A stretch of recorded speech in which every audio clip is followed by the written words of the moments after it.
All right, let's turn to exploring the Shema, discussions on the issues of Trinity. Let's jump to the section that I need to be in. We're in Exploring the Shema Part 3. Who or what spirit is indwelling believers? We took some time out to do a kind of a bit of an excursus on Romans Chapter 8, where Paul talks about the Spirit of God dwelling in you and the Spirit which raised Yeshua from the dead. And we answered the question, who exactly raised Yeshua from the dead? If you look through the Bible carefully, you'll find that the entire Trinity, and by the word Trinity I mean we have mentions of God raising Yeshua from the dead. We have verses that talk about God the Father specifically raising Yeshua from the dead. We also have verses where Yeshua emphatically states that he has the authority to lay down his life and to take it up again. So we could say that Yeshua raised himself from the dead. And then we have verses like this here in Romans where Paul's challenges with the idea that it's the Spirit. And we also have another passage in Peter where it talks about the Spirit raise Yeshua from the dead. And we'll see that again here. Maybe, is it in this section? Maybe it is, maybe it isn't.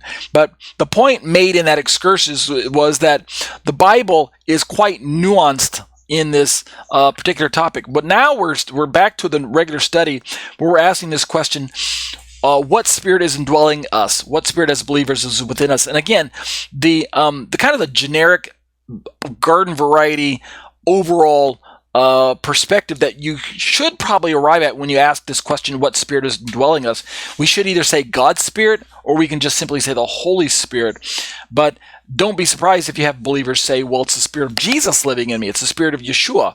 And it's because we have verses, we're going to just read through them and then kind of comment on them, kind of let the Bible speak for itself, where it's not as cut and dry to say that God's Spirit is dwelling within us.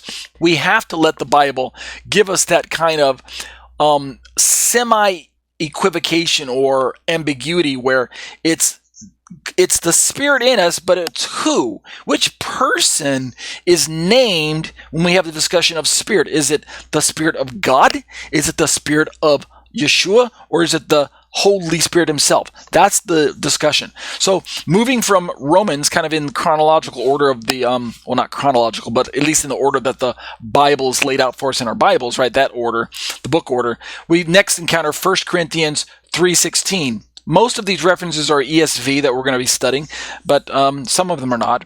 Paul says in Corinthians, do you not know that you are God's temple and that God's Spirit dwells in you? So right away again, Paul is telling us without question that God's Spirit dwells in us. Well, of course we know it's God's Spirit. I think Unitarians and Trinitarians would agree that it's God's Spirit that indwells us as believers. The challenge comes when Trinitarians go on to express that when they say God's Spirit, they mean the third person of the Trinity, or some Trinitarians will say they mean the second person of the Trinity, meaning it's the Spirit of Yeshua, the Spirit of Messiah that dwells in us. That's where, of course, we have the difference of agreement between your Unitarian who say, no, God is not a tripart God. There's only one being known as God, and he only expresses himself in a unity, thus the name Unitarian, right? One God, one entity, one person, if you want to borrow that word that Trinitarians use, but Trinitarians don't like the word person there. So that's where we have some disagreement. Paul simply says God's Spirit.